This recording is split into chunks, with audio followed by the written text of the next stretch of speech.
सकीना अपने घर के बाहर बैठी है। खाना पकाने की खुशबू हवा में भर रही है। मंजूर और शेरू आते हैं। गांव में जीवन और हंसी लाते हैं। बच्चे हंसी से फूट पड़ते हैं।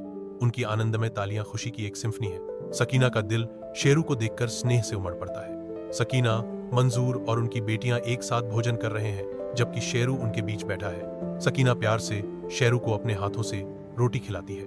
मंजूर ने घोषणा की, यह बंदर नहीं है, यह मेरे भगवान द्वारा भेजा गया आशीर्वाद है।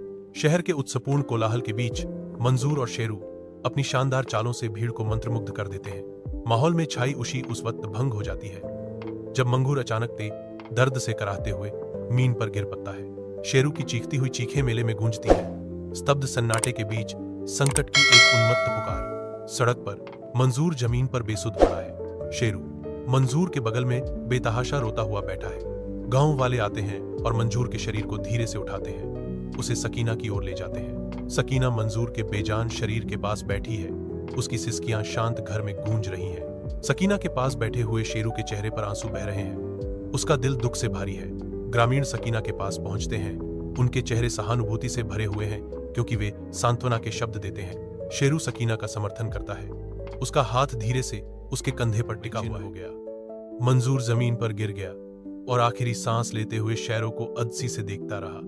इसकी सांसें रुक गईं। शेरू जोर जोर से चीखने लगा, मगर अब वापसी का अरादह निहीन था। शेरू घंटों वहां बैठा रहा और चलता रहा। जब लोग करीब आए तो देखा कि एक बंदर अपने नर मल्क के पास बैठा खाने का इंतजार कर रहा है। गांव के कुछ लोग मंजूर की लाश या शेर को लेकर सकनों के पास आए। स्क्रीन पर कयामत टूट गई। शौहर के खोने और बेटियों की जिम्मेदारी ने इसे रातों रात बूढ़ा कर दिया, लेकिन जल्द ने शिकस्त कबूल नहीं की। वह जानती थी कि अब उसे खुद अपनी बेटियों की कफालत करनी है। कुछ दानों के बाद सखनों ने फैसला किया कि वह घर पर समोसे, पकौड़े और दूसरे मीठे पकवान तैयार करके बेचेगी। लेकिन सवाल यह था कि कौन बेचेगा। एरो को लगता था कि वह इसके दली जिब्बात को समझ गया है। वह आकर सकनों के दमों के पास बैठ गया और इसकी छोटी टोकरी उठाने की कोशिश की। सकन की आंखों में आंसू आ गए। क्या तुम बोझ बांटने आए हो शेरो? शेरों ने असबाब में सर हिलाया। सकनों ने छोटे छोटे समोसे बनाए, एक छोटी टोकरी में डाले और शेरों के गले में एक तख्ती बांध दी, जिस पर लिखा था, मोहब्बत या तो दवा के साथ तैयार करदा समोसे। शेरो बाजार की तरफ रवाना हुआ। बाजार में मौजूद लोग पहले हैरान हुए, फिर हंसने लगे।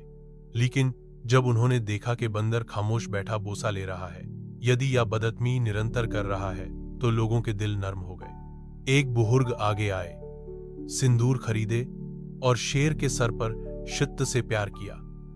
आहिस्ता आहिस्ता शेर बाजार में मशहूर हो गया। लोग दूर दूर से इसके सिंदोज खरीदने आते।